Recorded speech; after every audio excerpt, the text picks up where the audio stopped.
بسم الله الرحمن الرحيم.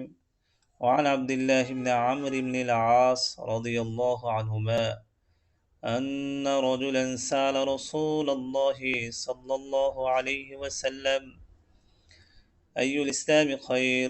قال: تطعم الطعام وتقرأ السلام على من عرفت ومن لم تعرف. متفق عليه. হযরত আব্দুল্লাহ বিন আমর বিন আস রাদিয়াল্লাহু তাআলা আনহু হতে বর্ণিত, তিনি বলেন, আন্না রাজুলান সাআলা রাসূলুল্লাহি সাল্লাল্লাহু আলাইহি ওয়াসাল্লাম, এক লোক রাসূল সাল্লাল্লাহু আলাইহি সাল্লামকে জিজ্ঞাসা করলেন, আইয়ুল ইসলাম খায়র? ইসলামের কোন কাজটি উত্তম?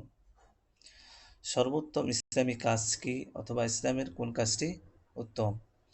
قال রাসূল সাল্লাল্লাহু আলাইহি সাল্লাম বলেন, তুতঈমুত তাআম, ক্ষুধার্তকে খাবার খাওয়ানো।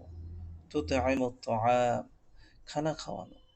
ওয়া তাকরাউস সালাম, সালাম দেওয়া।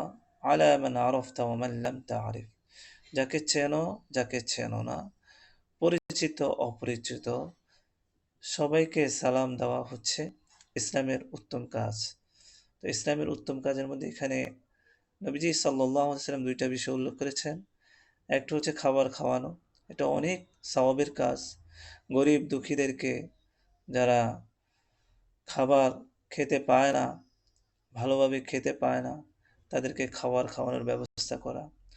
কিন্তু দুঃখজনক হলেও সত্য যে আমাদের দেশে বেশিরভাগ দাওয়াতের মধ্যে যারা ধনী তাদেরকে দাওয়াত দেওয়া হয়, যাদের খাবারের অভাব নেই তাদেরকে দাওয়াত দেওয়া হয়, কিন্তু যারা অসহায় দুর্বল খাবার পায় না তাদেরকে দাওয়াত দেওয়া হয় না, তাদেরকে খুব কমই খাওয়ানো হয়। অথচ উচিত ছিল যারা অভাবী তাদেরকে বেশি খাওয়ানো।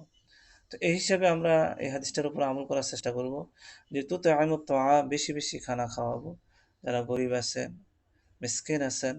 ওয়া তাকরাউস সালাম আলা মান আরাফতা ওয়া মান লাম তা'রিফ, এবং বেশি বেশি সালামের অভ্যাস করব, পরিচিত অপরিচিত সবাইকে সালাম দেব। আল্লাহ তাআলা আমাদেরকে হাদিসটির উপর আমল করার তৌফিক দান করুন।